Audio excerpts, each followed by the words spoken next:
Bonjour, mon nom est Florent Paco et je suis conseiller en vente chez Demers. Aujourd'hui, nous allons voir comment ajuster nos suspensions.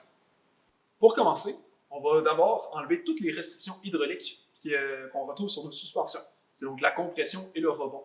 En enlevant ces restrictions, je vais avoir les meilleures informations pour trouver le bon sag. Donc, qu'est-ce que le sag?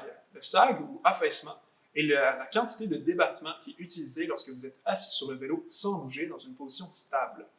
Je vais donc enlever toutes les restrictions que je retrouve sur ma fourche. On va commencer par la barrure. Je veux que la suspension soit la plus sensible, la plus molle possible. Je vais ensuite enlever le rebond. Donc ici, chez Rochox, on a une tortue et un lièvre.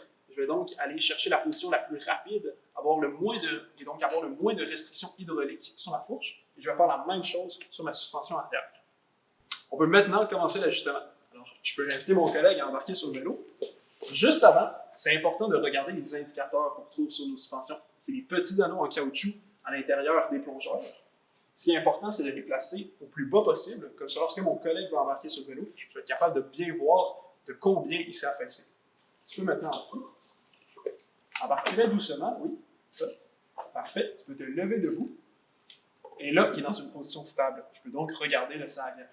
En ce moment, on est à un sag trop bas, autour de 40%. Ce qu'on regarde d'habitude pour un vélo de trail ou enduro, c'est un sag d'environ 30 à 35% en arrière.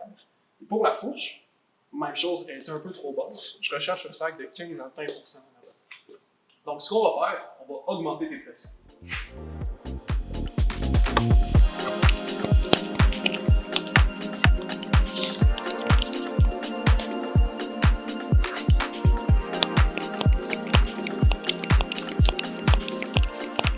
Maintenant que j'ai ajusté les suspensions, on peut donc recommencer le test de sag.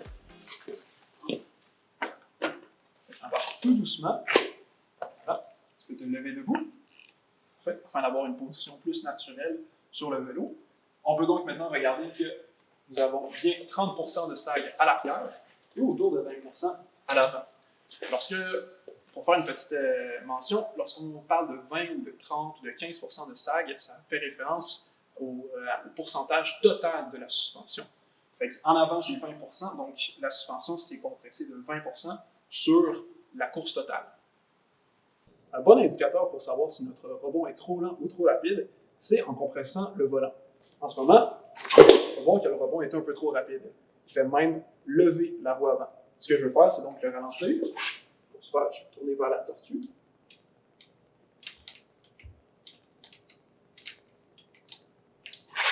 Si je me mets au maximum du hamster, là en ce moment, on peut voir qu'il est trop lent.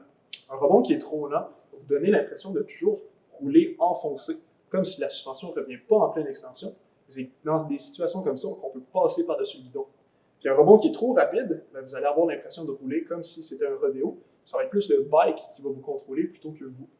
Ce que je recherche, c'est une vitesse qui est plutôt médiane entre ces deux positions-là. Quelque chose qui est ni trop rapide ou ni trop lent, qui va être adapté selon votre poids et la pression que vous avez mis.